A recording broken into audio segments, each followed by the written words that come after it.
স্ত্রীদেরকে মাঝে মাঝে গিফট দিবেন, তাহলে ভালোবাসা বাড়িয়ে দিবে কে? ম্যারেজ ডেতে স্ত্রীরে ফুল কিনে দিবেন, আর প্রতিদিন সকালবেলা ঘর থেকে বেরোয়ার আগে কমপক্ষে 10 বার বলবেন আই লাভ ইউ। কি বলবেন? কয় না, দেখছেন? পোলাপাইনরা কইলেও মুরব্বীরা কয় না, আমরা কমু না, আমরা অনেক কইছি আর কমু না।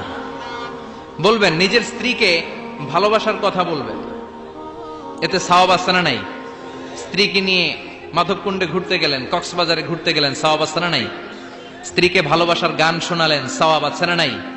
তোমারে লেগেছে এত যে ভালো, চাঁদ বুঝি তা জানে, রাতেরও আধারে দোসর হয়ে তাই সে আমারে টানে, চাঁদ বুঝি তা জানে।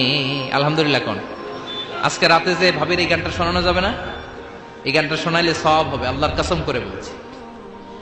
বিশ্বনবী বললেন, অফি বুদআই আহাদিকুম সাদাকা, তোমরা যে শীতের রাতে স্ত্রীকে নিয়ে এক লেপের নিচে, এক কম্বলের নিচে শুয়ে থাকো, তার প্রতিটা মুহূর্তে সওয়াব দিয়ে তোমার আমলনামা ভরে দেয় কে?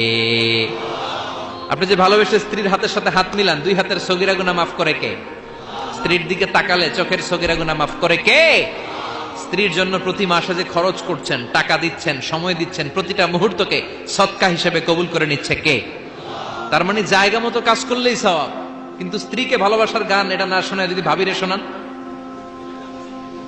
যদি শালীরে শোনান, চাচাতো বোন কাজিনদের শোনান, ঝামেলা আছে না নাই? তার মানে জায়গা মতো শোনালে সবটাতে সওয়াব। সুবহানাল্লাহ পড়ে। এজন্য আমার বোনেরা, আমার মায়েরা, যাদের কানে আমার মাইকের আওয়াজ যায়, আপনাদের জন্য অসাধারণ শপিং এর ব্যবস্থা আল্লাহ জান্নাতে রেখে দিয়েছে। চিৎকার করে পড়েন আল্লাহু আকবার।